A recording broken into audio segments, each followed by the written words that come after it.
What do you look for in a client? I work for a challenge, you know. If you want to make a t-shirt with a print, come on, we go to IKEA or whatever. They have it.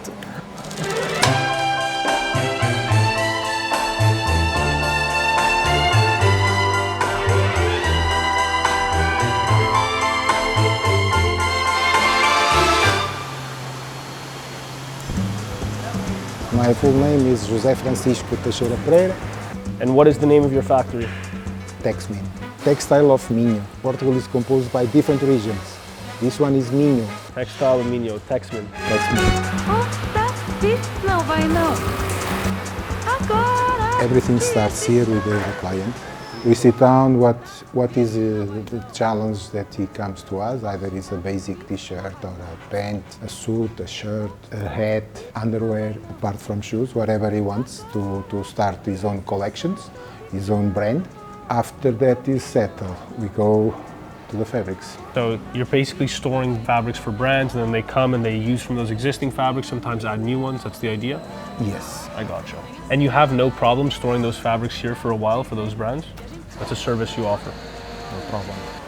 Bom dia. Here is the pattern makers. That is where the style is made. And we have different pattern makers separated by clients because they must know them. So when they come, they already know the fit they want, they already have that knowledge. Ele já não gosta mais de mim. Mas eu gosto. My father is one of the persons that set up this company in the 60s. After school holidays, I was always around. I was born on it. We start with a small company of maybe like this, 5,000 meters covered. We passed to 20,000 meters covered, and now we are back again on 5,000 square meters covered.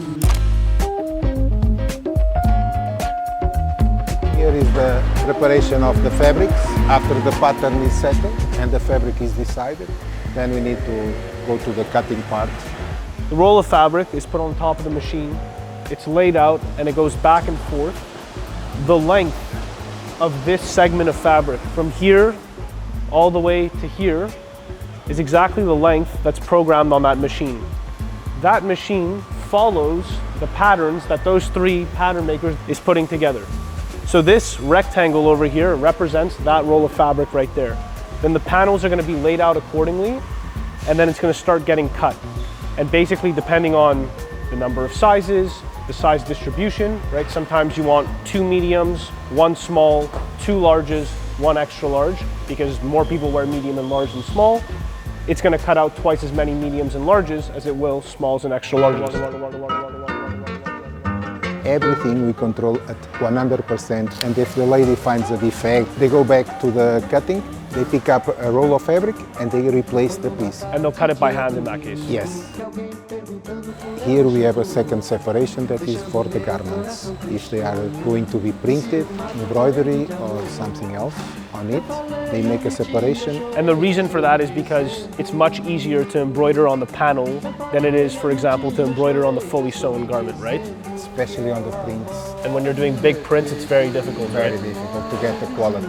When you're talking about assembling the pieces one by one and being able to control every step in the process, you actually have the opportunity to do a full-size print on an individual panel. So you can really control exactly what that looks like, how large it is, and get a much better result than if you have a fully sewn garment and then have to embellish it. That's a huge advantage of basically manufacturing from scratch. So check this out. These panels have been separated, they were sent off for printing, and now they've come back. This is actually very cool. I haven't shown this in a factory before, but this is really down to the process. If we unspool this, it's a really nice French terry, and we can see that this sleeve has been printed with these 2 very big hits of embellishment right here. If you think about it, if you have a fully sewn hoodie and you're trying to do a print on a sleeve, it's really challenging because a sleeve is a 360 tubular thing. So to get a print on both sides that comes out even is very, very hard. But to do it before it's sewn together is infinitely easier and leads to a much more consistent and prettier result. So that's why he does this in this way. What does the future of this company hold? It's going to be a mess. Honestly, I'm not worried about 2024, 2025 or 2026. I'm worried about 2028 and 2030 because here in Portugal, the government, either is extreme left or extreme right, the salaries are going to increase a lot. So I need to keep my prices low. If the prices go too high, they're going to have to go elsewhere. Customer doesn't have a choice. No, but I want to keep it here. So this machine is very cool. I actually haven't seen this before. It's a machine for making self-fabric collars. So what that means is, if you look at the t-shirt I'm wearing right now, my t-shirt is composed of one fabric that's a jersey and another fabric over here that's a rib. They're two different fabrics. It's not the same. If you look at the t-shirt Francisco is wearing, you can see actually this is rib as well. This is not even self-fabric. Yeah. Maybe there's a better example. Petro, come here. Petro is wearing underneath a wife beater, and the body of the wife beater is made up of this rib fabric, but the collar is made up of the same fabric. It's self-fabric. So the way it's sewn, they use the same fabric for both parts. In this case, what she's doing over here is she's taking this piece of jersey and she's creating this roll of self-fabric. It comes out like this, so that when they have t-shirts where the ribbing is actually the same, so the collar is the same as the body, they use the same fabric. So in this case, whatever t-shirt they're making is going to be composed of the same fabric as the body. So once this fabric over here has been rolled up, it would come over to this machine, and on this machine, it's hooped onto, what would you call this? Spindle. Spindle? Spindle is what you're going with? Oh, it's a goddamn spindle. So over here they have that self-fabric we were talking about, and it's unspooling slowly. And notice how there's multiple metal pins here to control the speed of the fabric and control the consistency so that it stays flat, it stays aligned. When that fabric gets fed out, it gets sewn directly onto the body of the garment. The wife pleaser we just spoke about, self-fabric, it's the same story here. Look at this, self-fabric, they just did the collar. I've noticed with your employees, these women are so talented because they can do every single step of the process. They're like master tailors practically. Whereas a lot of other factories I go to, they can only sew the collar on a t-shirt very well, but anything else might be very challenging, right? They're very specialized in one step of the process for one type of garment. Over here, they're specialized in all steps of the process for any type of garment. Yeah. How did you train them to become such experts, and how do you keep them around? Good conditions in terms of environment and salaries, of course. If I want to keep them here, I need to support them. You need to give a good salary to them, very good salary to them. It's the only way. It's the only way. But theoretically, she can do exactly what she's doing, and she can do exactly what she's doing. It makes no difference. They're all trained to do everything. Right before our eyes, we're watching an entire garment get assembled in one sitting, in one spot, without being passed around the factory. This is something I have pretty much never seen before. Typically, in a factory, the garment is going to be passed around from station to station to basically handle every single different operation that's going to go into making it. She's sewing all of the sleeves, all of the torsos together, the collar, everything. She's about to build a full garment before us. We've been here for like 2 minutes and she's managed to put together the entire garment. The speed at which she's working at and the quality of the sewing, more importantly, is really impressive.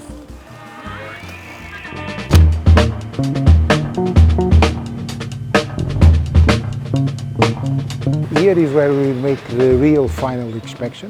The garments are being hanged. They are going to like this to the client.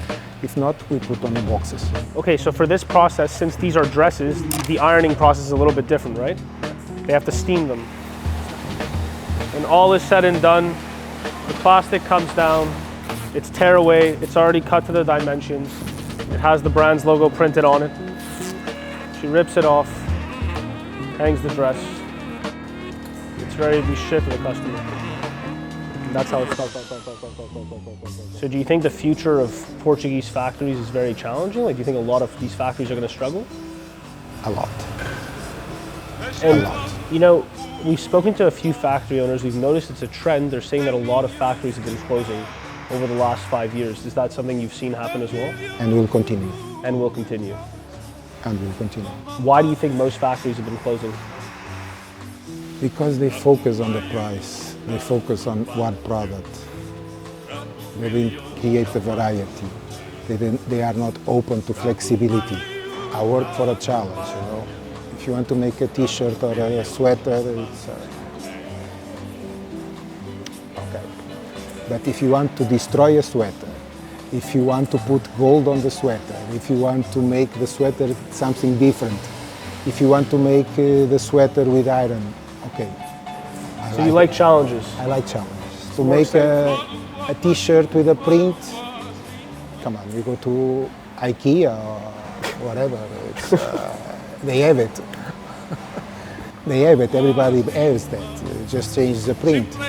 I don't want that. I want something different. I want you to destroy the garment. I want to put a different wash, different construction, mix the jersey with the woven. When you try garments and you mix, like the pants with a bit of jersey or rib, it's something challenging. A little exciting.